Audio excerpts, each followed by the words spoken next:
queridos, que a paz de Jesus permaneça em nossos corações.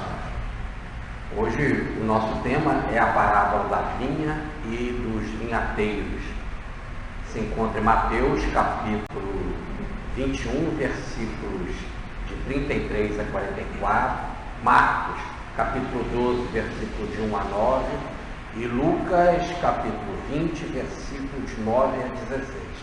Eles são muito parecidos os textos de Mateus, Marcos e Lucas, então nós optamos aqui pelo de Marcos, que vamos ler já fazendo uma adaptação melhor na tradução.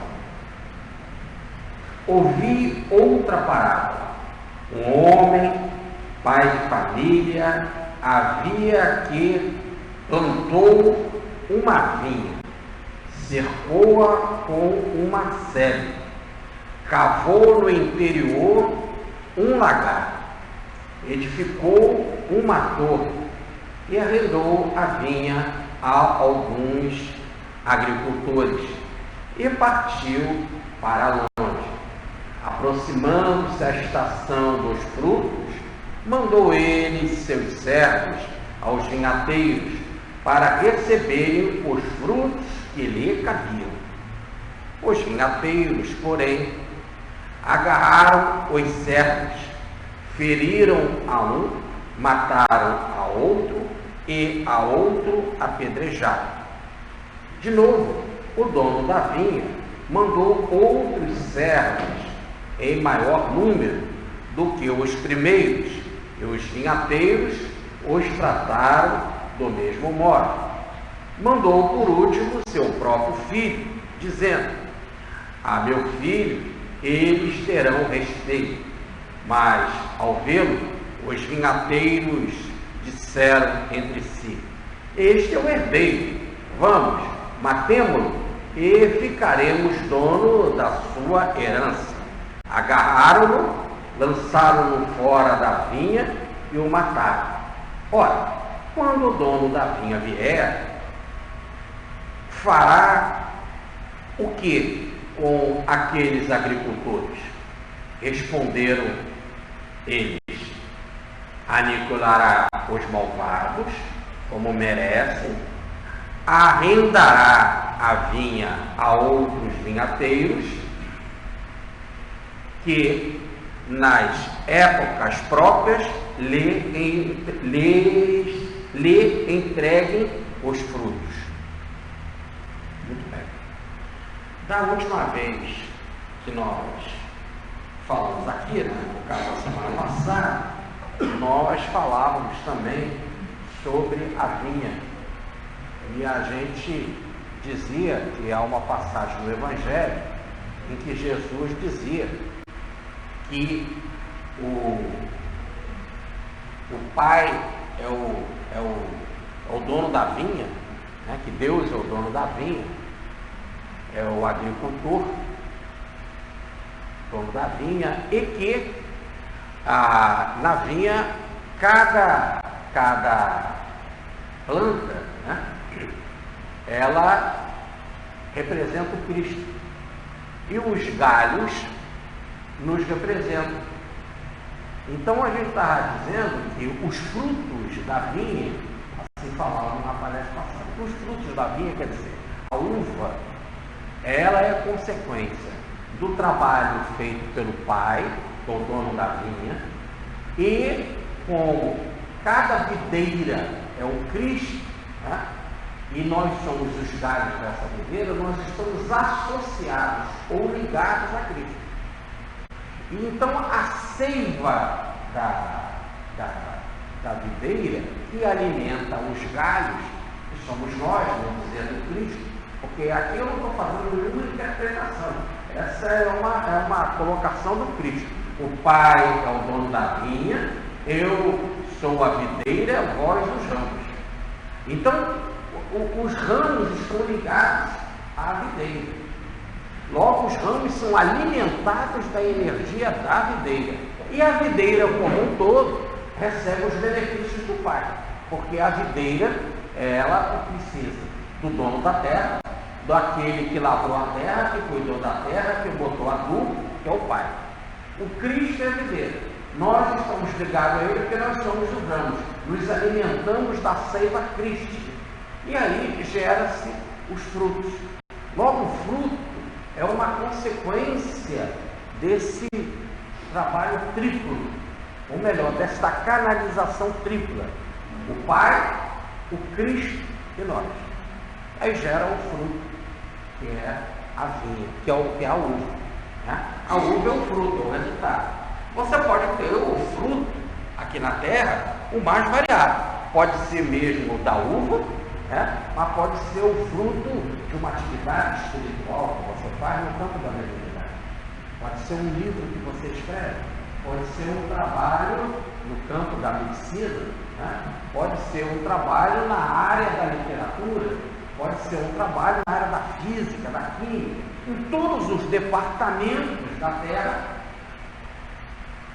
Em todos os departamentos que nós somos convidados a atuar, nós temos que pensar que todos esses departamentos são nada mais nada menos do que o campo em que o pai é o dono, em que ele é o agricultor, em que ele cuida, em que ele dá todas as condições. Né? Nada aqui na terra se faz sem um material humano, e um material biológico, sem um material da natureza. Então, o que é isso? É a presença, de Deus, que cuida, que é o dono do campo, de todas as áreas. Dentro desse campo vem a orientação crística, a atuação crística, que no caso particular do planeta Terra é o nosso protetor, é o nosso protetor. E aí os frutos que você vai dar, passando pelo trabalho individual de cada um, passam a ser esses frutos resultado de todo, podemos dizer, essa atuação tripla do Pai, do Cristo e nosso. O que Jesus está dizendo? Que todo o trabalho feito na terra, no campo do bem, quando você gera aí a uva, porque se o campo é do Pai e o Pai plantou as videiras, né? Ele é o dono da vinha, é lógico então que o fruto, aquelas uvas, tem que ser boas, tem que ser de qualidade. São coisas positivas. Por quê? Por causa da origem. A origem sendo divina, através do trabalho crístico e daquele que está ligado ao Cristo, o servidor do Cristo, que é o discípulo do Cristo, só pode gerar um trabalho, ou um fruto, ou uma uva de qualidade. Quando o fruto não é de qualidade, aí a gente faz a escadinha ao contrário. Aí diz Jesus: conhece a árvore pelos seus frutos. Então o fruto é bom, é porque a árvore é boa. Então, se você der um fruto qualquer, na área da literatura, na área da física, na área da química, na área da religião, na área da religiosidade, seja lá em que for, se o fruto não é bom, é porque você é um galho, porque foi feito através de algum ser humano, que é o galho, na imagem de Jesus, que não está ligado à videira, ou melhor, ao tronco Cristo. E sim está ligado a outras vibrações negativas, está ligado à vaidade, ao orgulho, à ambição, aos espíritos trevosos, né? a situações desequilibradas, que vai ter por origem não Deus. É lógico. Aí a origem é o mal, é o desequilíbrio, etc. Logo, o fruto não vai ser bom. Se o fruto é bom, aí a gente já faz um caminho. Se o fruto é bom, é porque este galho que gerou esse fruto está ligado a uma árvore, a um tronco, a uma videira boa. Aí no caso da videira, porque o exemplo era de uva, né? Mas seja lá, pode ser caju, pode ser manga. Se a fruto é bom, o galho que gerou ela, porque está ligado a um tronco crístico, em que recebeu a seiva crística e foi plantada, alimentada pela positividade divina. Aí forma-se esse conjunto. Jesus vai aprofundar isso. Jesus vai aprofundar aqui nessa lição, em que ele já vai logo dizer: havia um pai de família que plantou uma vinha. nós chegávamos até a dizer, né, que esse grande agricultor, a palavra no original é George. Até o primeiro, o nome George não é agricultor. Então, Deus é o grande George, é o grande agricultor. Logo, ele vai realizar um trabalho maravilhoso. Ele tem uma vinha, e nesta vinha ele vai realizar alguns trabalhos. Não só ele vai plantar na vinha as videiras, né? Vai plantar lá as videiras na vinha, mas ele vai ter que preparar o terreno, porque aí lá no texto fala em pai de família, é porque as produções em Israel naquela época, né, no campo, numa região como pequena, as produções eram produções familiares, que a gente hoje chama de agricultura familiar. Então, porque é um pai de família. Mas a ideia é de um pai, ou melhor, de um chefe, de um agricultor. Ele resolve pegar, ele tinha um campo, o texto já deixa bem claro que esse campo é dele, e ele preparou o campo. O que ele fez? Primeiro ele fez uma série, né? Que são aqueles canais que você faz, para que quando vem a chuva, quando vem a enxurrada, ela não carrega lá não carrega não só a videira, mas não carrega os sais minerais, né? o adubo, as sementes. Então ele preparou aqui o terreno com esses canais de proteção contra as intempéries da natureza.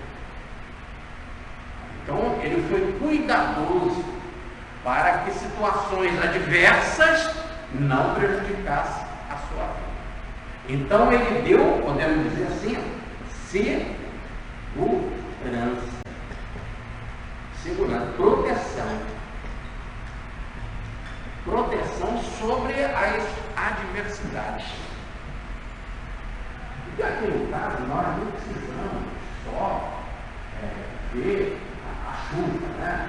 Mas aí em caso assim, mais amplo, dependendo da plantação que você faz, você também vai fazer a proteção do sol se for muito violento, então tem que ter uma cobertura, né? Se tiver vento na região, botar uma certa barreira para que o vento possa diminuir, etc., e não prejudicar. Aqui no exemplo, como o exemplo era da vinha, foi dito, então se colocou essa série, e em outras palavras, colocou segurança e proteção nesse campo. Nós vamos além, como ele plantou essa videira, essa proteção vai nas formas mais variadas. Um caso muito legal que eu vi no sul da França, eu não sou especialista em negócio de plantação, quando eu era pequenininho, garoto de escola, eu não era doido para esse negócio de plantação. Eu mesmo plantava e estudava sobre essas coisas. Um dia eu cheguei, fiquei doido com esse negócio lá que nasceu, estava feliz da vida, fui para a escola, voltei para ver ele, estava olhando e tal. Quando cheguei, não vi mais nada. Então ele pegou tudo para fazer comigo. Ele deu uma desilusão, como eu sou atrasado, não vou ter nada. Então perdi todo o conhecimento desse negócio. Mas fazendo um passeio no sul da França, que é a região de videiras maravilhosa, tá? Você anda quilômetros e mais quilômetros vendo videiras de todos os lados. Nós paramos lá numa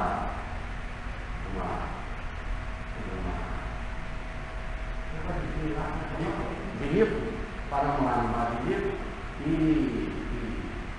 o homem lá vai dar uma aula. Nas aulas a gente não fica muito interessado, porque depois tem a prova, né? Então você quer que a aula seja rápida. Mas ele ali foi muito cuidadoso. E ele foi além de ele já sabendo disso, ele já ofereceu o vinho logo para todo mundo. Então, para acalmar a turma, e depois ele foi lá dar as aulas. Por isso a gente aprendeu mais. Então ele explicando, então, quando ele acaba ali para mostrar como como é que é feito, vinho, etc. e tal, os tipos de uva, ele levou a gente nas paredes. Então nós ficamos encantados, tudo certinho, tudo bem cuidado, né? Esses canais, né, de proteção, ele falou dos tipos de adubo e tudo. Mas eu falei para ele assim, nossa, isso é uma coisa tão caprichosa, é uma coisa tão bonita que você ainda chega ao ponto de em cada corredor você bota uma flor linda para embelezar o terreno, mostrando o seu carinho por essa videira. Em cada corredor daquele com as videiras, ele botava uma flor bonita. Tinha lá uma roseira. Eu falei, não é nada disso não. Eu boto isso porque a praga vai para a flor colorida e protege a videira. Então não é só o embelezamento, a própria flor fazia o quê? Um processo de segurança, de proteção da videira, da videira, botando aquela beleza, né, para que outros seres que queiram atacar possam ficar encantados com aquele outro tesouro, né? O seu coração, o seu tesouro, não é onde está o seu tesouro, aí está o seu coração, não é essa a frase? Então o sujeito fica de olho naquele tesouro, né? Quer dizer, no caso a praga fica de olho naquele tesouro colorido e deixa a videira em paz, proteção e segurança. Uma outra coisa que ele mandou fazer na videira, muito interessante, foi colocar uma torre. Uma torre para vigilância. Aí vai vigiar se outros animais vão invadir, se pessoas vão invadir para comer as uvas. Nós temos um caso interessante, eu acho que eu já contei aqui, mas no caso que eu venho repetir, Francisco de Assis, no final da vida dele, com a fama de Francisco, a fama, né, estratosférica, ele muito mal com os olhos, foi obrigado a ir na localidade de Riete, onde tem a igreja de São Fabrício, que fica fora do centro de Riete, para receber um tratamento dos olhos, porque a cidade de Riete, um muro imenso, ficava às vezes em viagem à corte papal. E quando a corte viajava, quando o Papa viajava, ele trazia a corte, logo viu muitos médicos. E um dos médicos era especialista em olhos. E Francisco não gostava de ficar nas casas tranquilas, por isso que ele ficou fora da cidade, nessa casinha ligada à igreja de São Fabrício, de um padre muito trabalhador, muito pobre. Então ele ficava assim fora. O médico foi lá visitar ele.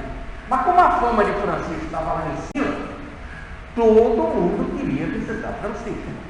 Ainda mais que não era só a corte do Papa. Quando o Papa está presente, vem centenas de pessoas, e na época pessoas nobres, etc., cavaleiros, para visitar o Papa, ou a corte papal, ou ver a ajuda dos médicos, dos prisioneiros, dos literários, dos músicos, dos escritores, dos artistas em geral.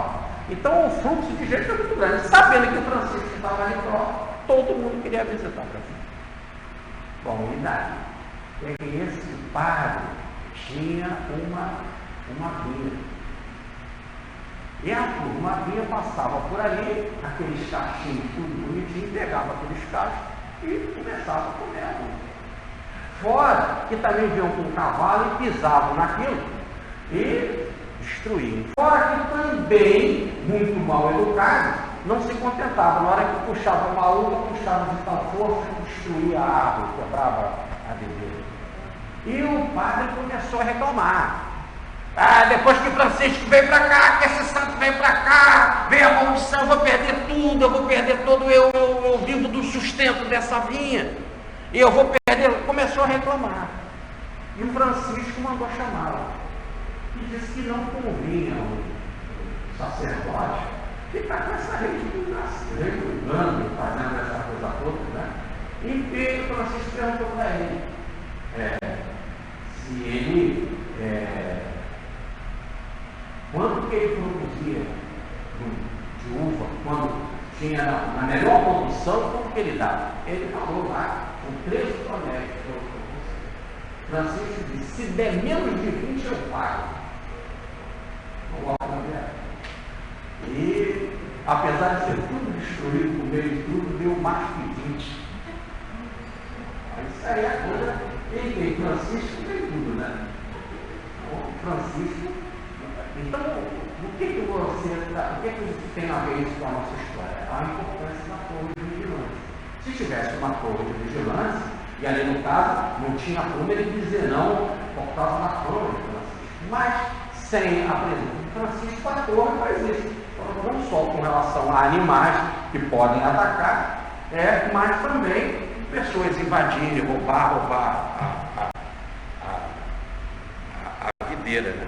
Por exemplo, lá num sítio que nós tínhamos no Recreio de Bandeirantes, lá se plantava a bomba. De repente, o papai foi lá para buscar o resultado do leite e não tinha bomba. E o cara dizia para o papai que não deu mais, essa sua terra aqui não dá mais a bomba. O papai ficou triste, ficou sem receber aquela grana, né? Mas viu que cada vez ele estava com um caminhão novo, de repente viu que a cor do caminhão era uma outra. Assim foi, acabou perguntando, ele descobriu que ele tinha sido também. Imagina se desse a bomba. Aí papai resolveu andar pelo campo, o campo que ele havia abandonado. Não é um bom agricultor, não é um bom chefe, né? E aí entrou, viu que tinha plantação de abóbora, só como ele não andava no campo, não observava. Daí a importância da torre de vigilância. E aí, no caso do meu pai, se meu pai tivesse vigiado e tivesse sempre andando pelo campo, ia haver essa situação. Então a vigilância é por causa disso. Então ele cuidou disso também. Mas ele também fez mais. Ele colocou também um lagar. Então ele plantou um lagar, ele construiu um lagar, que é onde vai numa pedra enorme, né? As uvas são trituradas e são jogadas nesse lagar para o processo de fermentação. Então, o que nós estamos vendo aí? Que esse pai de família, ele criou toda uma estrutura para que a produção fosse de a melhor qualidade. E mais, ele então o que fez? Foi fazer uma viagem, esse pai fez uma viagem e entregou a vinha aos cuidados lá dos agricultores, dos vinhateiros. Os agricultores para tomar conta da vinha. Quando chegou, diz aqui, aproximando a época do fim. Aproximando a época do fim. De vinha, de uva, aproximando a época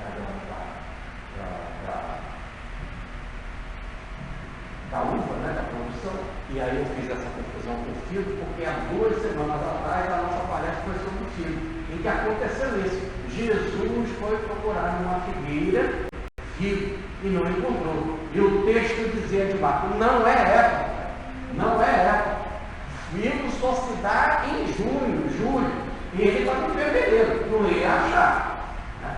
E Jesus então disse que ninguém coma algo que tira, outro dia a figueira estava cedo. Ele, não, você é uma figueira que tomou isso lá. E Jesus falou da oração. Aquele que ora tem poder na força da oração, né? Vai dizer para esse monte, sai daqui, vai para lá, vai tal, ou em outras palavras. Pode até em época de não produção, gerar produção. No fundo, ele quer dizer que o homem é diferente da figueira. A figueira tem época para dar figo. O homem que ora tem uma força tal que toda época é época para ele dar uma boa produção. Essa é a diferença da figueira com o homem. A figueira, na naturalidade, ela tem uma época para dar produção. O homem, em qualquer época, ele dá produção, se ele tiver a tal fé, fruto da oração. Se orar, ou melhor, se tiver a vida de fé, do tamanho de um grão de mostarda, pode dizer para esse monte, sai daqui, vai para lá, ou melhor, tudo vai ser possível em orar. Não tem momento de adversidade para o homem. Ah, mas é porque eu estava doente, é porque eu estava sem dinheiro, eu não fiz o bem porque eu estava doente. Só para poder receber, pelo menos fazer uma oração com as pessoas, não é isso? Ou está doente e não fica reclamando, ou emitir o sorriso. Então, em tudo na vida, em todas as situações, nós podemos sempre fazer uma coisa. Não tem ninguém que seja tão pobre que não tenha nada para dar. E não tem ninguém que seja tão rico que não tenha nada para receber. Então, esse composto de troca de doações é importante. Então, o pai foi viajar, botou os agricultores com o objetivo de quê? Cuidem da minha vinha. Cuidando da minha vinha, eu vou mandar de tempo em tempo as pessoas para buscar o produto da minha vinha. É lógico que esse produto ele não quer em termos de uva. Ele quer esse produto, o resultado em forma de dinheiro, ou em forma de vinho, seja lá o que for. Então eu vou mandar, na época da produção da uva, eu vou mandar alguém para buscar aquilo que me cabe. É interessante o texto dizer, aquilo que me cabe. Por quê? Porque ele alugou para os outros trabalharem. Ele deu toda uma estrutura, colocou pessoas para trabalharem naquela estrutura, e ele não vai querer tudo para ele. O outro vai ter direito, e bastante. Ele quer a parte dele. Aqui nesse caso, ele manda pessoas lá para buscar o recurso. E esses agricultores, esses vinhateiros, o que é que eles fazem? Quando esses servos que o Senhor manda, os servos, eles pegam, eles ferem, outros eles apedrejam e outros eles matam. E o Senhor, então, manda mais servo agora em maior quantidade. E eles fazem a mesma coisa. Ferem, apedrejam e matam. Aí o Senhor, dono da vinha, falou assim, olha, essa gente que alugou a minha terra não está agindo corretamente, já sei. Para ter o respeito deles, eu vou mandar o meu filho querido, meu filho amado, meu filho querido, para ir lá pegar a parte que me cabe. E quando o filho chegou, eles falaram um para o outro, esse aí é o filho, é o herdeiro, vamos matar porque a gente ainda fica então agora com a herança para a gente. Vão matar ele, e vão matar fora da vinha.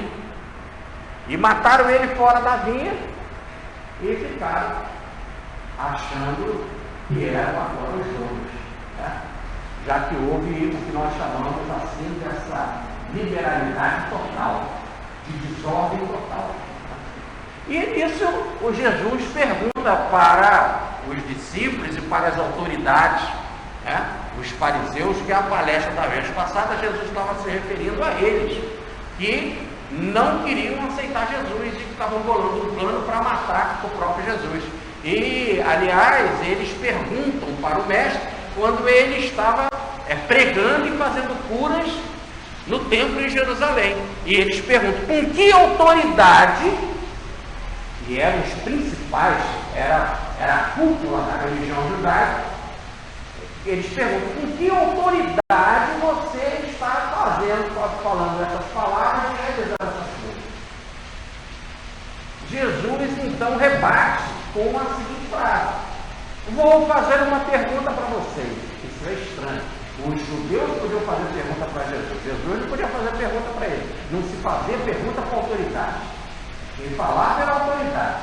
Cabia a Jesus só responder. Jesus não era do grupo. Jesus não era mestre. Jesus não era rabi formado. Ele não era da escola farisaica. Logo, ele não tinha direito de fazer pergunta. Ele tinha direito de responder. E Jesus disse, vou responder a vocês fazendo uma outra pergunta. Com que autoridade João fazia o que fazia? E eles pensaram assim, se a gente diz que é com a autoridade de Deus, ele vai dizer assim, então por que vocês não seguiram João? Se vai dizer que é com a autoridade dos homens, O povo ia ficar chateado com eles, porque o povo admirava João e já tinha sido degolado. João já tinha sido degolado. Então, como o povo admirava João, eles não queriam ir contra o povo. E como também, se ele quisesse que João fazer isso com a autoridade de Deus, Jesus ia dizer, então por que vocês não seguem João? E eles falam, não sabemos. No exato momento que eles falam, não sabemos, estavam mostrando um atestado de burrice, de ignorância imensa. Mas como? Se eles eram os principais sacerdotes. Diz o autor, os principais sacerdotes, as autoridades religiosas, logo os sabichões religiosos, chegam diante de Jesus e falam uma coisa que não cabe, não sabemos. E o povo estava todo em volta, e o povo estava admirado com Jesus. E Jesus então fala para eles, então se vocês não respondem, também não respondem. E falou a passagem da vinha que nós dizíamos aqui na vez passada, da produção.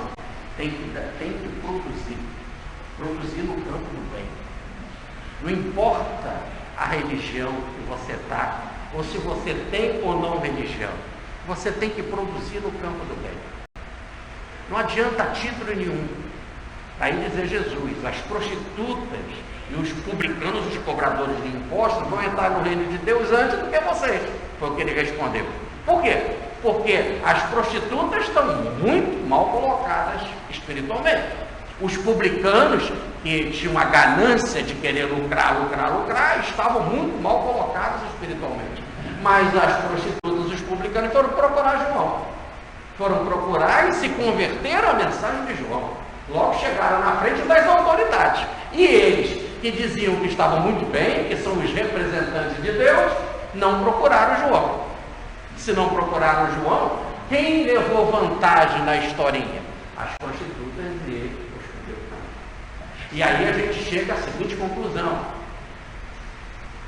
É mais fácil, a própria frase de Jesus, uma pessoa gananciosa de dinheiro se converter, uma prostituta se converter. A palavra conversão quer dizer mudança de atitude mental, mudar a postura, do que um fanático religioso. Como Jesus estava dizendo, o fanatismo religioso é o pior. Te deixa tão fechado em você mesmo, te deixa tão orgulhoso, tão dono da verdade, que acaba você dando um nome para você mesmo de verdadeira vaidade. Como é que é o nome do sacerdote? Clero. Não é isso? Clero. O que quer dizer clero? Os escolhidos. Nós somos escolhidos. Você não. Como se estivesse dizendo assim, nós somos do clero, nós somos escolhidos por Deus. Você, com que autoridade você faz isso? Eles perguntaram para Jesus. Logo, você não é um dos escolhidos. Isso é fruto da vaidade. E até hoje a religião faz isso. Você é do meu grupo? E isso não é só o clero católico, mas é a mesma coisa dos protestantes. Como é que eles ficam, né? Você era do meu grupo, você é da minha religião. Eu conto aqui um caso do nosso amigo Hilton Boechat, quando foi em Itaperuna. Ele lá tinha uma quantidade de boechás, né? Muitos lá. Então ele foi visitar uma tia que ele não via há muito tempo. E a tia era religiosa, era evangélica, uma igreja pentecostal. E ele foi visitar a tia, ela tratou ele muito bem, com muito carinho, já não via há muitos anos. E nesse caso você começa a fazer perguntas, né? Como é que foi fulano? Como é que está ciclano? Como é que está fulano? Muito bem, ele foi fazendo isso, ela dizia, fulano está com Deus. Ele morreu. E o outro, está com Deus. Aí o outro morreu. E o outro está com Deus. E o outro está com Deus. E o outro morreu. E ele percebeu que estavam com Deus todos que eram evangélicos. E morreu todos que não eram evangélicos. A pessoa se coloca nesse dom de escolha. Esses estão salvos, são escolhidos por Deus porque tem essa marca religiosa, porque tem esse título, porque é como se fosse um brasão de família. Daí a loucura de dizer Paulo de Tarso, a confusão que causa, a confusão tremenda que causa esse negócio de árvore genealógica. Não que você não deva fazer a pesquisa da árvore genealógica, mas é porque o sujeito se acha importante porque o tataravô dele foi o rei da sei lá de onde. Mas o tataravô dele, você fez o que o teu tataravô fez? É saber de você. Não adianta. Você pode ser daquela árvore genealógica, mas não está recebendo a seiva daquele tronco. Está recebendo a seiva boa, está produzindo frutos bons. O fundo é isso. Então esse era o tema que Jesus estava dizendo. E aqui nós vamos ver a continuidade desse tema. Ele mandou servos. E o que fizeram para recolher frutos? Feriram.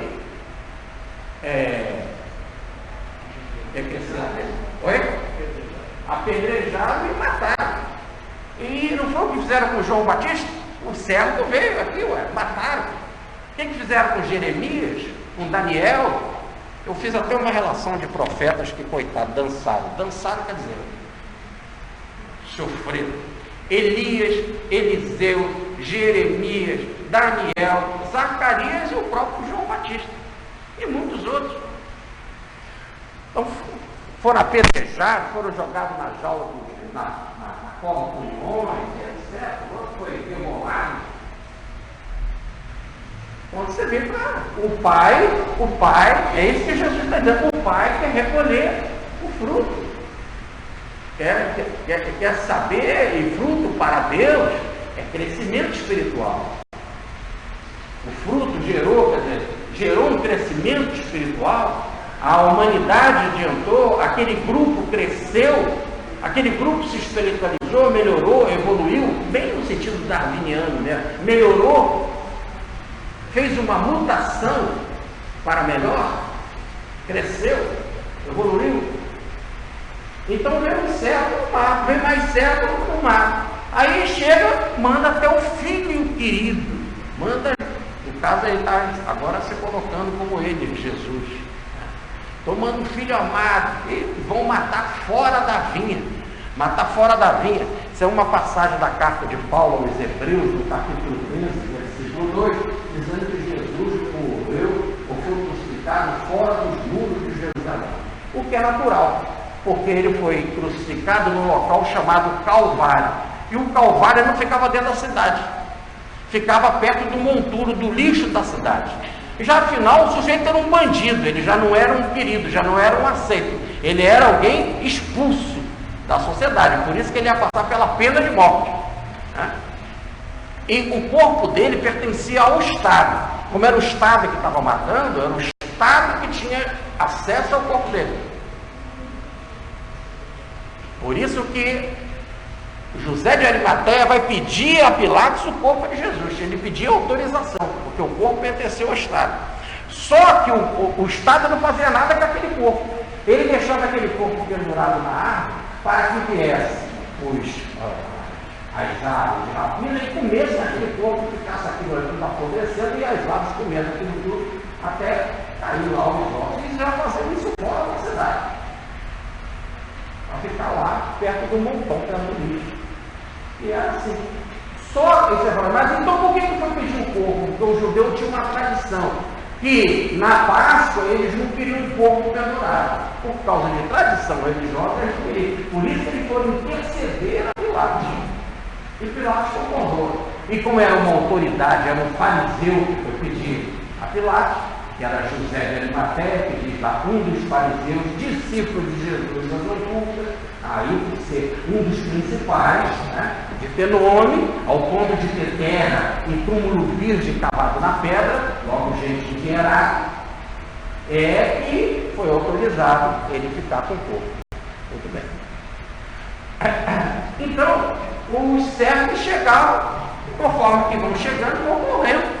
E aí o Senhor, não, agora vou mandar o meu filho. Esse eles não respeitaram. E não respeitaram, mataram e mataram fora da cidade. Quer dizer, não deram nenhum valor, não tiveram nenhum respeito, como se estivesse dizendo, vamos matar ele e jogar no lixo, no montão, no lixo, para ser comido pelas aves de rapina. É essa a ideia que está na carta aos Hebreus, capítulo 13, versículo 12, que eu acabei de citar. uma passagem é que não bate nessa parábola. Porque logo então diz assim: quando o pai vier, Jesus pergunta: o que você acha que ele vai fazer? Diz a passagem: ele vai castigar esses malvados. E se o pai vai castigar os malvados, segundo a pena, ou melhor, o erro que eles tiveram. Tá bem. E o pai vai fazer isso e vai tomar a vinha dele, vai castigar eles, vai tomar a vinha e vai arrendar para outros que queiram dar frutos, que é o que o pai está querendo, é o fruto, não é isso? O pai não encontrou o fruto, então ele quer fruto. Então a conclusão da história é bem simples. Jesus pergunta: o que vai acontecer quando o pai chegar? Quando o pai chegar, ele vai castigar esses malvados, vai tomar a vinha deles e vai alugar para ela, para outro, a terra para outros, e para outro, e para que o outro possa dar os frutos que o dono da vinha está querendo. Mas eu disse que não bate. Por que não bate? O pai podia chegar e arrebentar o pai também. Ó. Por que não mataram o pai? Mataram os servos, mataram os filhos, mataram o pai também. Ah, não, mas é que o pai chegou, diziam algumas autoridades das interpretações teológicas, através dos séculos, né? Das autoridades religiosas que interpretam a passagem bíblica. Ah, é que o pai veio com um exército muito poderoso. Com um exército muito poderoso, ele vai prender os caras todos. Pô, mas se você manda os servos e os caras matam os teus servos, você vai mandar mais servos, mata o teu servo. Aí tu vai: não, eu vou mandar o meu filho querido, que agora eles vão respeitar. Não tem lógica. Joga na segunda vez, matou os servos, ele já na segunda já veio logo com o exército lá. Essa é a realidade aqui do mundo. No mundo é assim. Mas essa parábola não é do mundo. Essa parábola é dita por Jesus. O reino de Deus é semelhante. E se Jesus estava querendo colocá-los de que, antes de tudo, deviam refletir nessa historinha, que eles, ou melhor, no judaísmo, eles matavam os profetas, e aí está toda uma história dos profetas, e Jesus tinha acabado de falar do João Batista. E por que vocês não foram seguir João Batista? E ficou bem claro que João tinha acabado de ser degolado. Então ficava claro, eles olhando para a história, que com Elias, com Ezequiel, com Zacarias, com Jeremias, com Daniel, aconteceram essas desgraças. Eles iam se identificar na história. E eles iam se identificar e iam gerar uma condenação para ele mesmo. O que o pai vai fazer quando chegar? O pai vai pegar esses malvados, vai castigar esses malvados, vai tomar a vinha desses malvados e vai dar para o outro. Ora, os próprios judeus iam dar a condenação deles mesmos. Iam cair em uma historinha assim tão simples. E é engraçado como Lucas coloca. E tem uma frase que está dita assim. Eles falam, terminando: Deus tal coisa não permita. E a boa tradução diz assim: Deus te livre. Essa é a boa tradução. Como você chega a essa conclusão, que você não produziu e ainda matou todos os enviados do pai, quando o pai chegar e o pai vai te castigar e vai tomar a vinha de você, que Deus me livre. Aliás, a expressão bem característica nossa. Toda vez que a gente sente que vai receber um pecado, ou melhor, um pecado não, um castigo, né? Ou uma condenação qualquer, que Deus me livre. Cala a boca, eu não quero nem falar uma desgraça dessa, né? Ora, é meio estranho os judeus estarem arrumando a própria condenação deles. Não seriam, acho que, tão infantis em entrar nessa historinha de Jesus. Mas é porque essa historinha ela não se explica sem a reencarnação. Aqui ele está falando de forma clara que enviou um servo numa época da humanidade. Esse servo morreu. Não veio todo mundo junto, Daniel, Zacarias, todo mundo junto. Não, veio numa época, veio Elias, depois numa época veio Ezequiel, depois numa outra época veio Jeremias, depois numa outra época veio Daniel, numa outra veio João Batista, e agora Jesus. Cada época o Pai vai enviando, sempre enviar os seus servos, e até espírito de alta envergadura, avatar, no caso, se vocês quiserem, para filho de Deus, né? Um avatar, quer dizer, um ser extraordinário, diferente dos outros missionários normais, e eles são sempre perseguidos. Todos eles, na história da humanidade, foram perseguidos. Então, se a realidade é essa, e às vezes muitos morrem até coletivamente, dependendo do grupo, de nível, né? Como no caso dos mártires do cristianismo. Em grupos entravam na arena e eram trucidados pelas feras, ou eram incendiados, etc. Bom, mas quando o sujeito é extraordinário, ele não morre no grupo. É engraçado. Toda vez que tem um gigante, ele sempre morre sozinho. Porque ele é exemplo de força, como se tivesse um teatro representando, para que seja palco de atenção para todos. Né? Aí o Cristo, aí grande. É sempre assim. Bom, então, a parábola é que o Senhor quer produção. E as pessoas não encontram, não aceitam seguir os missionários e gerar produção. Quer a produção para si. No fundo, ninguém trabalha na vinha e nenhuma vinha para dar nada para os outros. Você trabalha na vinha com o seu próprio interesse. Você quer produzir para você. Se você, lá o literário, você quer ser o principal da literatura, o petista da academia de letras, e não sei o quê, os seus livros venderam, e você como diretor.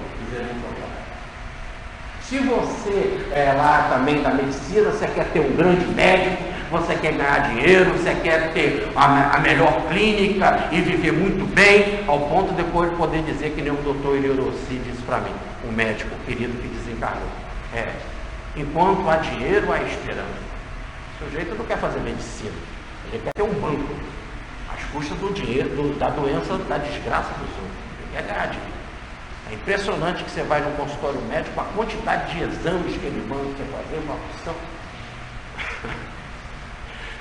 E eles fazendo no hospital é uma coisa. Meu filho, na semana passada, estava com zika. Vieram a quantidade de exames, meu Deus, ele só está com zika. Faz o exame de sangue, vê, ela controla com a remédio. Mas eu não sou médico, naquele negócio. Com que autoridade você faz isso? Então faz tudo, faz raio-x, faz o que ela. Porque tem que ganhar dinheiro. E em todas as áreas é a mesma coisa. Então você é religioso. Não estamos da religião. Você quer saber vantagem para você. Você quer, não interessa se você se converteu, se você vai isso ou não vai, sei lá. Eu quero saber do dízimo. Então você vai pagar aqui pelo serviço religioso. Daí dizer Jesus, coloca um peso tremendo no ombro do povo. Nem você carrega, nem deixa o povo carregar. E faz longa prece para a viúva. Já que a viúva está triste, coitadinha, ela paga caro. Porque tipo, por causa do teu marido, eu me lembro, quando minha mãe morreu, o papai mandou celebrar uma missa de 3 meses. O papai fazia de 7 dias, de 1 mês, de 3 meses, 6 meses. Muito bem. Então, eu me lembro que essa foi de 3 meses na igreja de São Benedito em Pilares. A igreja da mamãe, acho que eu já contei isso aqui para vocês. A igreja lá da mamãe, tudo iluminado. A mamãe mandou botar flor e um tapete. Talvez aquela vinha assim, aí passava no tapete. Tinha até tapete no espelho. E o padre falou, eu era garoto, né? 15 anos, então eu fiquei impressionado. O padre falando que ela estava no colo de Maria. Maria pegou o menino. Eu fiquei alegria. E uma felicidade de minha mãe estar no colo de Nossa Senhora. Então foi muito bacana. Quando a gente acaba, a gente fica conversando com os outros. Os parentes que vêm ali, quase sempre aqueles parentes que você só encontra quando a pessoa morre, você encontra parente. Assim? Então aí bate papo para cá, bate papo para lá. Nisso já veio uma pessoa recolhendo aquilo tudo, enrolando o tapete, recolhendo aquelas coisas todas. Entrou uma família de pretis, muito pobre, muito humilde, que ia começar uma outra missa. E eu percebi, porque como eu estava assim com o negócio da minha mãe, eu falei, eu não quero ficar nessa falação, eu quero voltar para orar lá. Eu voltei para essa missa. E essa missa era de 7º dia, porque morreu o pai e o filho trabalhando na obra, caído do andamento, os dois ao mesmo tempo. Sofrimento para a família.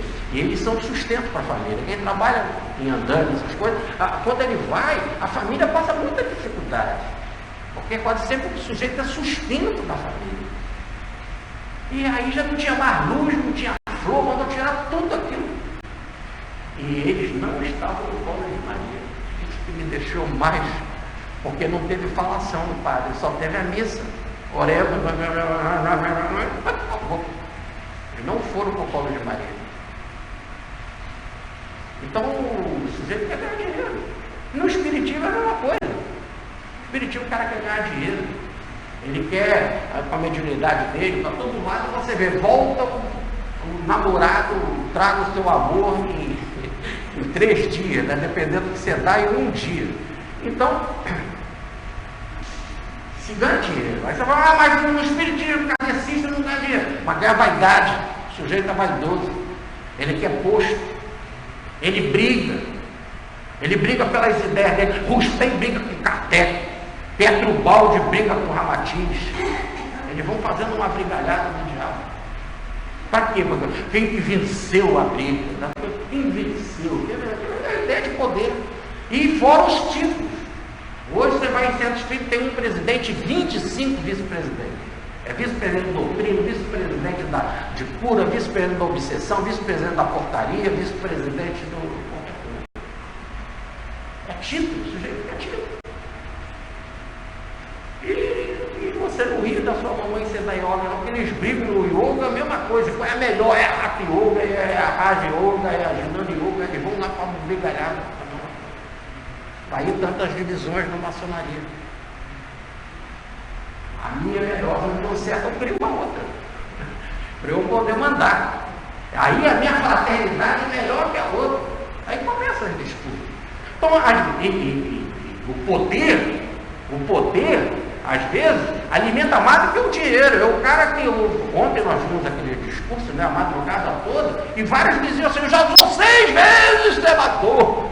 O cara está mais do lado que do lado de cá. Mas no fundo ele não está precisando de dinheiro, é o poder. A luta pelo poder. Quero estar aqui, quero estar mandando, quero estar na posição. Então, o que importa lá o que o sujeito quer. No fundo, ele quer levar vantagem. E quando chega lá o servo do Senhor, como no fundo ele está na vinha do Senhor e está usando a vinha do Senhor para ele não está recebendo como naquela árvore em que a videira é o Cristo e os ramos são os discípulos. Não é o caso. Ele está dentro da igreja, ele está dentro do centro espírita, ele está em qualquer departamento da vida, mas para ganhar para ele, para o interesse dele, para a vantagem dele, para a instituição dele. Daí a grande diferença de intuição para instituição. Depois que fecha uma instituição, vem poder, vem dinheiro, vem regras, vem estatutos, vem disciplinas. E tem que ser assim mesmo. No exato momento em que você cria uma estrutura, imagina, Francisco era ele 12 doidos, andando pelo mundo descalço. Quando chegou a 5.000, virou da intuição, se transformou em instituição. A instituição tem que ter regra. E aí foi uma brigalhada tremenda em 1922, 23, 21, 22, 23, uma brigalhada tremenda, porque ele estava fazendo a regra, chegaram a esconder a regra, sumiram com ela, falaram, perdemos a regra. Porque eles não queriam aquilo, queriam uma regra mais leve, mais frouxa, mas essa foi o que eu recebi do Cristo, essa que eu vou passar para você. Eles não quiseram. E aí, na hora da morte, ele teve de ditar um testamento. Porque ficou bem claro, em 23, no dia 29 de novembro de 1223, o Papa Honório III já tinha colocado uma bula naquela regra, que foi montada junto com o Golino, que é o Gregório, o futuro Gregório, Gregório IX, do livro Libertação de André Luiz. E que ele botou uma porção de regras para engessar, de coisas materiais, que não é o que o Francisco queria, daquele espírito de simplicidade, de pobreza. Assim acontece com o mundo. Então o sujeito, ele se utiliza da vinha do Senhor, né, para vantagem. Você quer uma vinha do Senhor mais maravilhosa do que a faculdade, do que uma universidade? Você imagina uma universidade? Eu não estou falando de uma faculdade, eu estou falando de uma universidade, em que ali você pode conviver com pessoas que estudam letra, pessoas que estudam música, pessoas que estudam medicina, engenharia. Troca, né? Você troca, um encontra o outro. Quando você chega ali no pátio, no pilotis da faculdade, Né? Você imagina a PUC no Rio de Janeiro, você vai ali por Pelotísio, vai paquerar, vai namorar, comer sanduíche, tomar refrigerante. Cada um é de uma área. Aí troca de valores, troca de ideias, coisa maravilhosa. Então, quando as faculdades surgiram, e elas vão explodir mesmo com força no século de Francisco, um século, 2 séculos antes de Francisco, ali nesse período, né? Na Bolonha, e Salamanca, depois em Coimbra, em Sorbonne. Então, tudo isso, poxa, que bênção! O que fizeram com a academia? Materializaram ela, tiraram Deus da academia. A academia ficou fria, como diz Paulo de Tarso na sua primeira carta aos Coríntios, no capítulo 8, versículo 1. Tem a ciência que incha, mas falta o amor que satisfaz. São frios, são técnicos, engessados, acadêmicos. Agora nós estamos vendo essa brigalhada com o remédio do câncer, com a pílula do câncer. É lógico que a faculdade de medicina não tem que aprovar nada que não esteja no nível dela, na faixa dela, na pesquisa dela. Isso é evidente. Ninguém está dizendo para fazer o contrário. Mas não pode se falar frio para aquele que é terminal. O cara é terminal. Terminal, por que ele não pode experimentar um outro remédio? Por que é você que dá a última palavra? Você é o dono da onde? Do quê? Até agora, até o século XIX, todo mundo viveu no mundo sem academia. Há milhões de anos o mundo vive sem academia. Aí eles surgiram, agora nós somos os donos. A palavra está com a gente, Deus acabou. Tem até um grande filósofo chamado Petra Russa que dizia assim: é lógico que eu tirei ele da minha filosofia, porque ele fez tantas estrelas, não deixou fazer uma, está fora. Está certo. A única coisa que esqueceram de perguntar ele, mas se ele deixasse, você saberia fazer uma estrela? Mesmo aquelas estrelinhas feias que eu faço, Rogério, assim no quadro, será que sabia fazer uma dessas feias assim, né? Bom, então, eu já estou melhor que muito aí, ó, sei fazer os treinos. Então,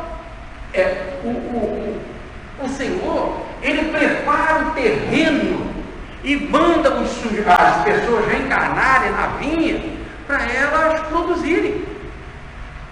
É isso. E vai para longe, aí uma imagem, no sentido de nos dar a liberdade e deixar você produzir. É isso que acontece com uma reencarnação. Quando você vem para cá, você ganha todas as condições. Você ganha papai, mamãe, você ganha escola, você ganha o centro espírita que você frequenta, a igreja que você frequenta, a instituição que você frequenta, aprende língua, aprende inglês, francês, não sei o quê. Ganha um corpo, ganha o ar, ganha as belezas da natureza. Então, assim, olha, eu espero que aqui você produza alguma coisa. No final, na época do fruto, eu venho ver o que está dando. E as pessoas passam aqui na vida querendo só aproveitar. Para mim, eu não quero saber nada de dar vinho do Senhor.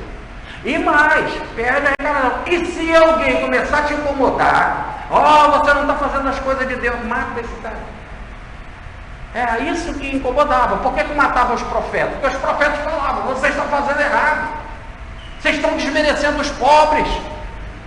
Então, o que acontecia com os profetas? Eles gritavam: vocês não estão tratando os pobres, vocês estão abusando das mulheres, transformando em prostitutas do templo, em nome de Deus. Quer dizer, ainda usavam o nome de Deus para dizer que elas estavam fazendo uma coisa muito certa, porque estavam fazendo para Deus.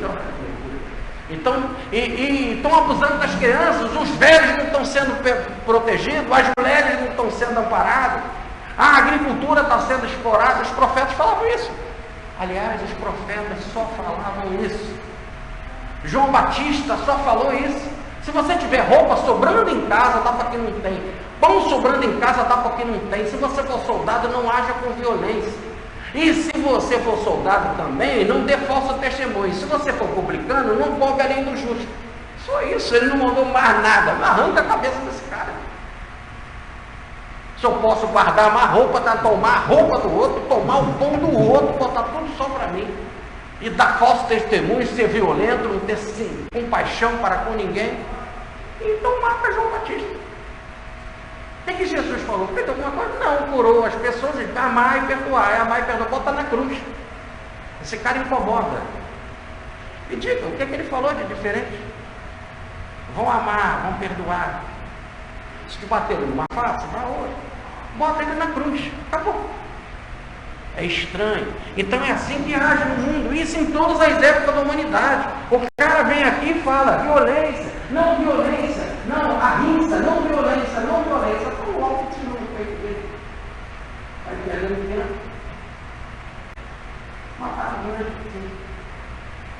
Graças a Deus. Uma forma os pretos são bacanas, bacana, a gente sempre escolhe os pretos. Mataram o Lupertinho. E não mataram Lutero porque ele não foi bobo de arromba. Vem aqui para a gente conversar.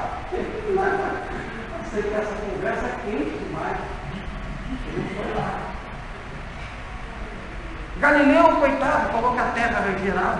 Não sou. Petrubaldi disseram, 1 ano calado. Mas onde está o museu? Não interessa. Tem casa do nosso Petrubaldi, está no museu. É oficial, é documento da igreja. O seu livro está errado. Mas qual é o erro? Eu quero me desculpar. Se eu escrevi coisa errada, eu peço desculpa e conserto. E fala com as pessoas. Não interessa, cala a boca, cara. Calado. No final disseram tal coisa, reencarnação, isso. Pô, mas o fulano não fala. Aí é aquele negócio. Agora você tem que sair da igreja. Teilhard de Chardin era padre. Falou em evolução. O que aconteceu? Silêncio. Exilaram ele em Nova York. Acabou. Pô, mas aqui não está o centro da cultura, porque o centro da cultura na época, no caso era a França, para tratar desses assuntos. Calado, fica no mosteiro e acabou. Então, não é na época de Jesus, em todas as épocas é a mesma coisa. Quando, em 325, foi feito o primeiro concílio, em que Constantino fez, na cidade de Nicéia, a reunião das autoridades, Constantino veio e falou assim, a resposta do concílio. Um concílio se reúne para debater. Eles vão dizer o que eu penso. Jesus é Deus. Pronto. Vamos fazer agora a votação. Bom, 248 contra 2. E esses dois morreram. 248 contra 2. E aí foi definido, por voto, que Jesus é Deus. Mesmo ele não sendo, porque a gente vota em pessoas erradas. Né? A gente vota em pessoa errada, não interessa. Já votou, ele é Deus e pronto. Aliás, no fundo, não é Deus que manda. O problema não é se ele é Deus ou não, porque até 325 tinha essa dúvida. O problema é que no exato momento em que a gente, que é o escolhido, somos os escolhidos, votamos, definimos o que é e acabou. Quem vai ser contra? Esses dois. Mata. E essa é a história. E essa é a história.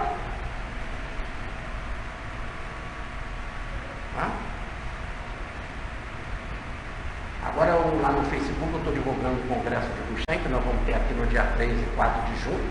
E um sujeito lá, ele tem um programa de rádio, de televisão na Federação Espírita de São Paulo. Ele pediu para ser meu amigo no Facebook. Eu aceito todo mundo para ser amigo.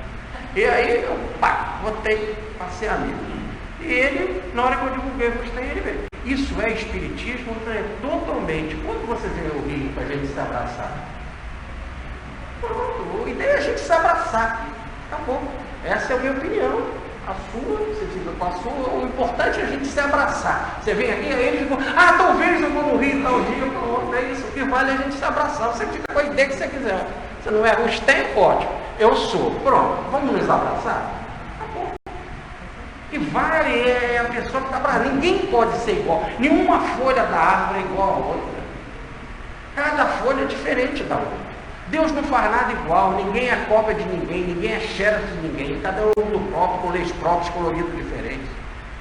A única coisa que nos cabe é dar a mão, nos abraçar, viver em fraternidade e trocar ideias. Ora, o que acontece então é que o pai foi mandando esses enviados E eles foram matando todo mundo. E a resposta é que quando o Senhor vier, vai castigá-los. E aí vem o tal do castigo divino, que nós não podemos interpretar um pai que é de amor castigar alguém.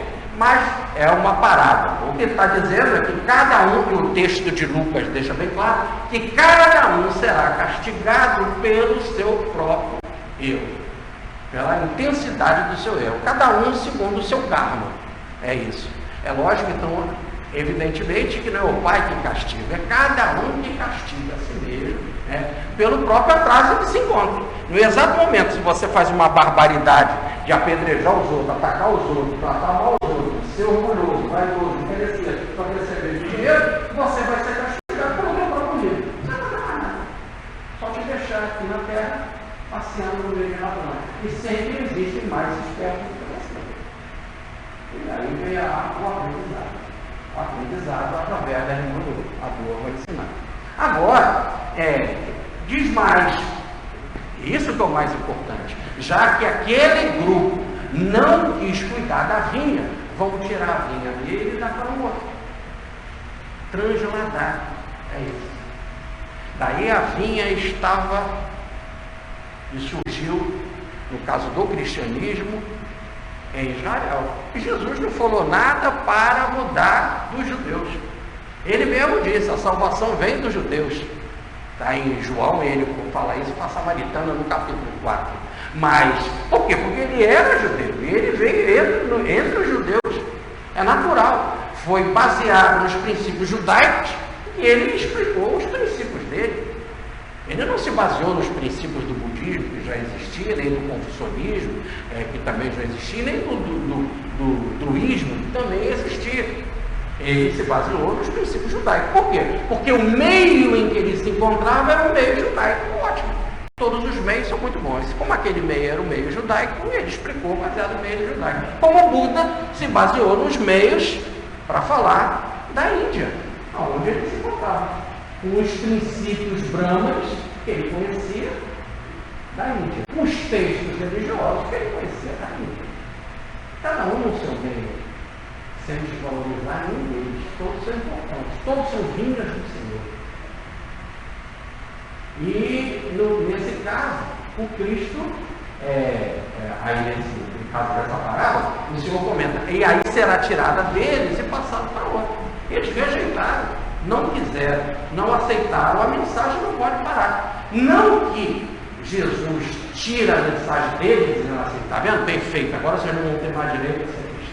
Isso é uma coisa ridícula. O que mais o Cristo quer e deseja, que não só ele, mas todos se transformem em cristãos. Cristãos no sentido de pessoas boas, não é de cristão porque diz que é cristão. Ora, de pessoas do bem. Então, é tirar no sentido a condição de serem o administrador daquela ideia, os divulgadores daquela ideia. E se passou para onde? Para os gregos, para os europeus. E aí se desenvolveu lá. Até que chegou, por exemplo, num momento que veio a figura de Francisco de Assis da Europa, em que o Senhor aparece para ele e fala assim, olha, está tudo sendo destruído, a minha igreja está destruída, como o crucifixo fala para ele. E aí ele então traz toda uma ideia de mudança. E tudo que Francisco fez também foi por água abaixo, porque ele morreu em 1226, em 1228 ele foi canonizado, em 1230 a basílica dele já era a mais rica do mundo. Ele só falava com ele. 4 anos depois, já era a maior do mundo. Naquela época não tinha o Vaticano como igreja. Só cerca de 300 anos depois que morreu. Então era a maior. Era tão grande, tão poderosa que a riqueza, o tesouro do Papa, para ser defendido em caso de guerra, em caso de invasão, era guardado lá. Onde que ele queria a pobreza, se guardava agora tesouro papal. Olha como se faz. Isso que Pedro Baldi chama de descida dos ideais. O ideal desce, se mistura com a lama, chega ao ponto de virar pedra na terra. E é a intuição que se transforma em instituição, amarrada, bloqueada. E aí surge uma nova possibilidade. Aí então, com a virada para o Renascimento, vêm lá as navegações, as grandes navegações, vão descobrir o Brasil, né? E os jesuítas vêm para cá com uma nova ideia. Unificam a nossa pátria de uma ponta a ponta, falando uma só língua, um país continental, que fala uma única língua, que tem um único princípio religioso, independente dos coloridos religiosos, somos cristãos, e mediunidade de ponta a ponta. Não existe um canto do país que não tenha médio alguém que receba alguma coisa, que vê alguma coisa, que fale alguma coisa. Então criou-se um Brasil, um país unificado e com ideias espirituais e cristãs, com ideias mediúnicas e cristãs. Olha que interessante. E aí veio a ideia de trazer para cá a mensagem do cristianismo redivivo, que surgiu com Allan Kardec. E hoje a gente vê o maior país espírita do mundo, é o Brasil. Foi um trabalho maravilhoso como o do Chico Xavier, e etc. Então, a vinha sai de um e vai passando para o outro. Estava na Grécia, não deu muito certo, vai para Roma, não está certo, vai para Israel. Estava no Egito, saiu do Egito. Os egípcios ficaram orgulhosos, vai para Israel. Não foi assim? Estava do Egito, foi para Israel. E depois vai para a Mesopotâmia. Aí depois vai para a China. E sai da China, vai para a Grécia. Quer dizer, o Senhor fica procurando aonde há possibilidade para que a vinha produza. No fundo, Ele só quer que se produza no campo também. E os missionários vão vindo em todas as épocas, em todas as religiões, porque isso não é coisa do cristianismo, é coisa do ser humano, e eles vão sendo perseguidos, vão morrendo em todos os lugares onde chega o missionário, eles são perseguidos. O próprio Confúcio era o exilado. Confúcio era exilado. Por quê? Porque teve de fugir por causa das perseguições políticas do seu reino. Então, a parábola mostra isso. E para fechar, algo que é de extrema importância, é que em Isaías, logo, eu contei isso e guardei essa informação. Mas na cabeça deles não precisava disso que eu vou falar agora. Precisa para a nossa cabeça, porque a gente não pensa como um judeu. Nós não somos do judaísmo. Para eles, eles estavam entendendo perfeitamente. Logo eles entenderam claramente que Jesus estava falando do caso deles específico. Mas, para que a gente entenda, é que está em Isaías, no capítulo 5, versículos de 1 a 2. O grande profeta Isaías diz: a vinha do Senhor é Israel. A nação de Israel, está nesse versículo desse capítulo. A nação de Israel é a vinha do Senhor. Quer dizer, naquele momento específico, a vinha era a nação de Israel. E eles estavam preparados. Tinha a escola mediúnica, a escola dos profetas, ali nós tínhamos a presença de Isaías, e tudo, veio Moisés, foi dado a lei, os mandamentos para eles, tudo isso, a proteção divina, construir o templo, tinham tudo aquilo que precisavam para desenvolver. Tudo. Vieram os profetas, vamos repetir aqui os amiguinhos. Elias morreu. Eliseu morreu. Jeremias também. Daniel também. Zacarias também. Batista também foi degolado. E veio Cristo, a mesma coisa. E com Cristo chegou a ser especial. Né? Porque como ele dizia, que ele ia ressuscitar, e sendo Cristo, as Escrituras falavam disso, apesar deles não entenderem, eles foram pedir a Pilatos uma guarda para botar na porta do túmulo, e se ele ressuscitar, botava lá para dentro para ele. Só que ele ressuscitou, a guarda caiu e saiu fugindo, correndo com medo. Ainda tem essa, se ressuscitar, bota lá para dentro para ele. E não digo que é doideira, porque é uma frase, é uma parábola do próprio Jesus. Quando aquele homem que não dava nem a migalha de pão para o pobre, que estava perto de casa, chamado Lázaro, não tem nada a ver com o outro Lázaro que Jesus ressuscitou. Lázaro é um nome comum lá em Israel.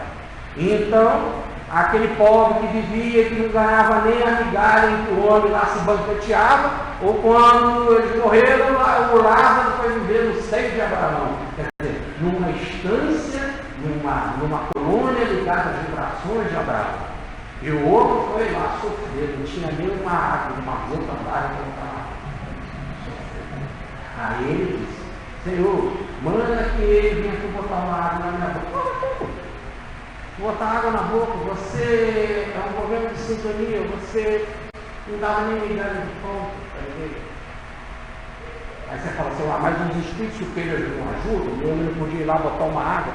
É que, dependendo da ajuda, você não tem capacidade para receber, você nem sente que é ajuda. Aliás, só em estar conversando com Abraão, ou melhor, com espíritos enviados da hierarquia de Abraão, ou enviados pelo pai Abraão, ele já estava sendo consolado. Ele tinha que de compreender. Ele tinha que compreender. Ele não compreendia, ele queria ser servido. Manda ele vir aqui botar. Ele é naquele pobre que morava lá perto de casa. Então manda ele vir aqui me servir. Ele não pensou assim: o que eu posso fazer para também estar junto com ele?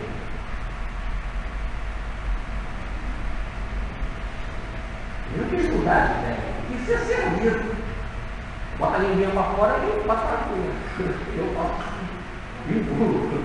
É muita preguiça. O cara não quer mudar de vida, quer ser servido. E quando Jesus disse: eu vim para servir, não para ser servido. Essa é a ideia. E há algo então interessante que ele fala assim: então manda um espírito, manda ele lá falar com meus irmãos que estão encarnados, com os meus irmãos então vão acreditar. Porque se um espírito chegar lá e falar, eles vão acreditar. Deus não acredita, mas eles não acreditam em Moisés, que está encarnado, que encarnou, que está lá, que pegava Moisés, que ia pegar tinha carne, né? Deixou o livro escrito. Eles não acreditam, mas vão acreditar num espírito. E aí é o caso, não é isso? Quem é que acredita em papo de preto velho? Preto velho é o cara mais explorado que existe. Todo mundo vai no preto velho porque é o interesse. Ele te dá namorada, te dá saúde, te dá outra coisa, te arruma um emprego. Quando ele pede para você cuidar de um pretinho, aí ele já é um preto safado no setor. Ninguém sabe, porque ele continua sendo o quê? Tem um estado. Tu vai lá para saber se preto velho de verdade mesmo, é se ele falar tudo aquilo que seja do teu interesse. E para porra, esse preto velho dizer: meu filho está errado, está no caminho do mal, tu tem que parar de beber, de receber propina, tu é ladrão. Aí ele não é preto velho. Então vai acreditar em espírito? Acreditar em espírito? Não é isso? Teve uma moça que perguntou para mim naquela reunião que veio o médico aqui no dia 23 de março, né? De abril. Então veio o médico voluntário ali, recebeu aqui algumas comunicações, passando um dia aqui, preparando o ambiente para ele receber 4 comunicações. Então, interessante, uma falou assim para mim: mas ele só recebeu 4. Como se fosse fácil você receber. Você realmente ele está devendo. O Chico recebia 100%. Ele não está muito bem. Tem que falar assim com a pessoa, quando essa pessoa entra no órgão, ela não sabe, pensa que pode receber 1000 comunicações. O Chico recebia 6 a 7. E é interessante, o mais interessante é que o outro falou assim: Deus te livre comigo. Sei lá, acho isso tão assim, complicado. Será? Ele falou para mim assim, eu já indo embora meio depressa. Será que é verdade? Eu falei assim: você veio aqui por quê? Porque a mãe da minha namorada,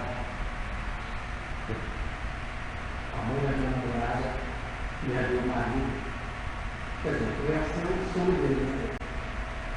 E ele perdeu o marido, e aí ela veio aqui para ver se recebeu uma comunicação. Aí disse: mas com você não aconteceu nada? Eu falei: não, por isso. Você não aconteceu tudo. A dor ainda não te pegou. E está agorando? Não, é horrível mesmo, é natural. No exato momento em que a pessoa não está com a dor, ela não está com a necessidade. não está com a necessidade e vai procurar o filho. Então, se ela tivesse um amor científico da pesquisa, mas ela não está com a dor. Quando você está com a dor, você vai procurar tudo. Tudo está muito bom. É ótimo. Então, a dor que te impulsiona. Voltando então para o nosso texto, o raciocínio lindo do Jesus o Pai te prepara o terreno, a vinha de Israel estava toda pronta, veio Moisés e deu a lei para ele, vieram os profetas, fundaram uma escola, fizeram o templo, tiveram todas as oportunidades e saíram matando os profetas, usando e acusando o templo. Todos os profetas vêm dizer, olha o que vocês estão fazendo isso com os povos. Não adiantava. Pegaram o irmão, mataram o irmão, venderam o irmão para ganhar dinheiro com o irmão. Eu falo com José Cristo. Venderam o garoto, porque ele era mais novo, eu não acredito. Quem sabe que o pai vai dar herança para ele? Venderam o irmão. Como o pai ia dizer, mas cadê o meu filho? Aí mataram o bicho, molharam na roupa dele e vazaram. Aquela época não tinha exame de sangue, não sabia o DNA, que era de bicho ou não, o pai ficou coitado, mataram o bicho com Deus José. E o cara quer depois ganhar a bênção e ganhar primogenitura e entrar na herança divina. Não ganhou. Rubens, depois que o pai subiu, quem quiser ler o livro Chanceler de Ferro contra o chefe, ou ler o livro Gênesis de Moisés, de preferência leem os dois, então vai ver a história. Vendeu o irmão, e o pior que os outros consentiram. Depois Deus criou a lei da circuncisão. Aí um príncipe da localidade chegou para eles e falaram, eu estou apaixonado pela irmã de vocês. Não vamos dar a minha irmã para vocês, mas não, eu faço qualquer coisa para casar com a sua irmã, com a irmã de vocês. Aí eles disseram assim, então para entrar para o nosso grupo tem que seguir o que Deus mandou, ser circuncisado também. Aí eles falaram, eu aceito. Mas não só você que vai casar com ela, todos da sua tribo. Aí eles concordaram. E pai, nós não sabemos fazer a circuncisão, nós vamos lá fazer com vocês. Vamos levar lá um instrumento para cortar o prepúcio. Cada um levaram as espadas. Fizeram um corte violento. E eles perderam muito sangue. E ficaram ali muito doentes, talvez febril, né? Aí como eles estavam enfraquecidos, aproveitou e mataram todos eles. Só para não dar irmão.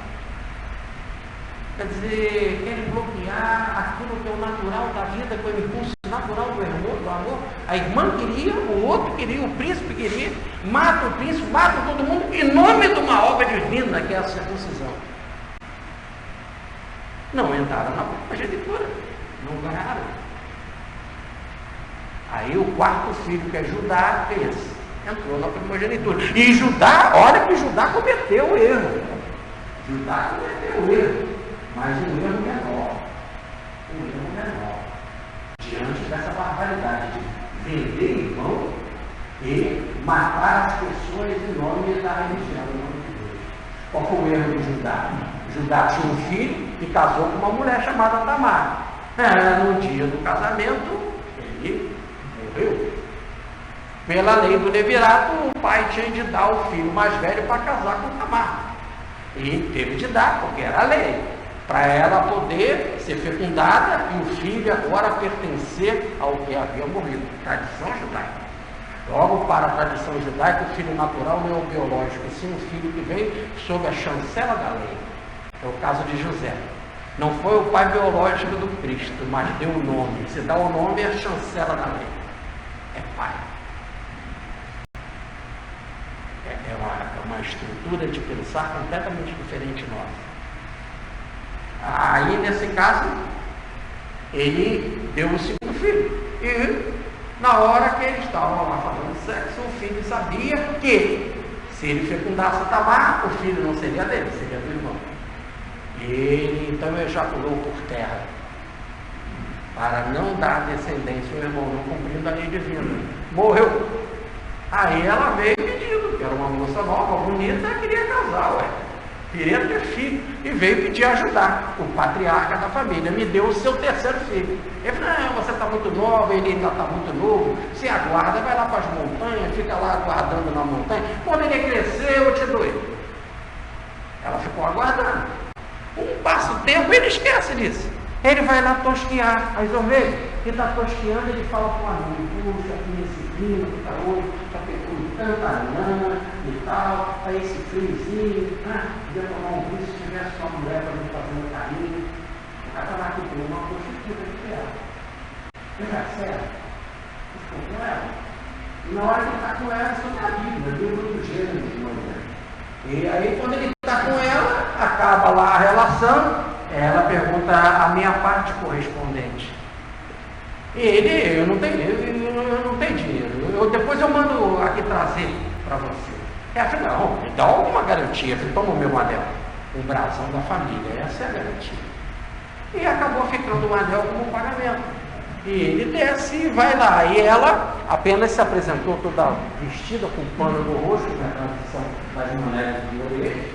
E quando ele volta, recebe depois, um tempo depois, a informação que Tamar estava grávida. E ótimo.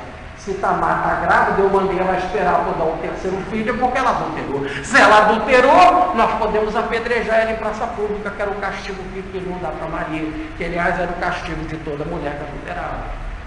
E então trago ela em praça pública e vão apedrejar ela. E assim aconteceu. Quando Tamar estava em praça pública para ser apedrejada, ela levanta e fala assim, esse neném que eu trago no ventre, que não era um neném, eram dois, eram gêmeos, eles pertencem a ele, o dono desse anel.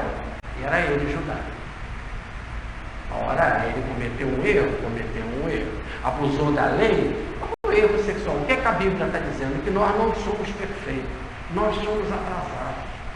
Nós cometemos erros e a lei vai nos ajudando através do tempo e gerando fruto gradativamente, e aí crescendo, errando menos. Por isso, em termos de sexo, quem não tem erro? Quem pode julgar quem? Quem pode condenar quem? Então vai perdoando, vai vivendo, vai levando, vai compreendendo, vai seguindo. E cada vez você vai melhorando um pouco. Nada de regra rígida. Ainda mais nessa área que são impulsos fundamentais da vida. Que ninguém vive sem o impulso do sexo. Ninguém cria sem esse impulso que merece.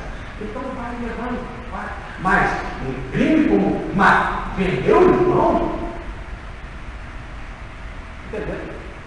Então você fica assim, doido, e por causa de você ficar doido aí, vai e faz um sexo e acaba engravidando. Essas coisas. Todo dia acontece. Mas vender o irmão? Ou matar um grupo em nome de Deus, por causa da lei divina? Enganar as pessoas em nome de Deus e matá-los? Então a Bíblia está dizendo que no fundo, a gente leva muito mais consideração para erros sexuais do que para tipo de erro assim. A gente acha até que é melhor vender irmão do que cometer, às vezes, um abuso sexual. Ninguém está dizendo que não é um erro. É erro, mas é uma pessoa não está tão engessada. Olha como ele, o Judá, estava engessado na lei. Ele se achava um judeu. Então eu tinha de dar o meu filho, um morreu, eu não vou dar o outro. Não vou dar. Mas tinha a lei, por quê? Porque não confiar, não é a vontade divina. Não e não. O sujeito fica fechado. Logo ele não cumpre a vontade de Deus, ele quer cumprir a vontade dele. Mas na hora do gozo, na hora do prazer, na hora do interesse, ele quer ter todas as vantagens do mundo. E também desobedecer aos princípios divinos. Menores, mas desobedecer. Aí a frase de Jesus para eles: as prostitutas e os publicanos entrarão no reino de Deus antes de vocês. Elas não tinham terra preparada, não tinham terra fértil. Eles estavam vivendo no abuso financeiro, elas no desequilíbrio sexual. Mas eles, os publicanos, na dor de não ter amigos, de viver na solidão. Ela também, porque ninguém ama a prostituta. Usa e abusa do seu corpo até ela ficar velha e não ser mais útil. Que nem a belezura, namorada de um grande poeta, Sebastião Maslow, que veio ao Rio de Janeiro. Chegou aqui para fazer um passeio, saindo do interior, veio aqui, acabou sendo iludida pelo bonitão das praias do Rio. O bonitão fazia comércio sexual e ela acabou trabalhando na prostituição. E deixou o amor, deixou tudo. E ele na tristeza. E aí, quando ela ficou muito doente, o bonitão não quis mais, porque não dá dinheiro, não serve para nada. Então expulsou ela, não tinha para onde viver para voltar para o ex-amor, mas agora não dava mais, naquela forma de amor.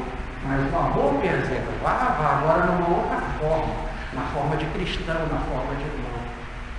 E ele então vai fazer o seu belo poema, porque chegaste assim no fim do outono, ele já estava avançado em idade também, porque chegaste assim no fim do outono, nesta hora em que o inverno se aproxima, tu que trazes contigo o verso e a rima, a alma liberta e o coração sem nome.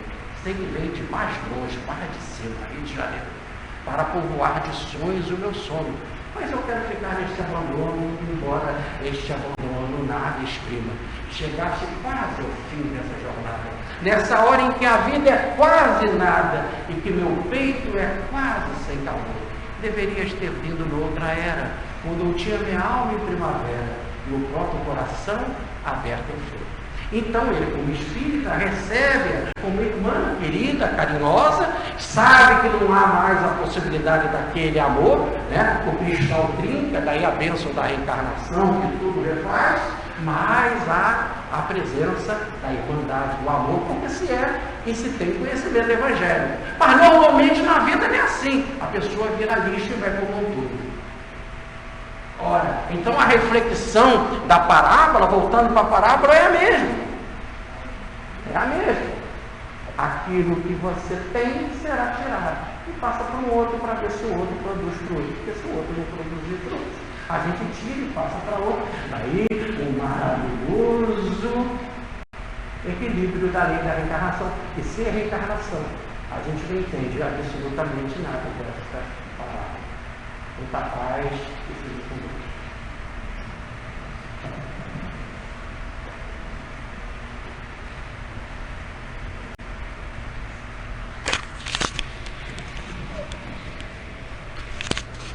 De livro aqui, se vocês quiserem alguma coisa, nós temos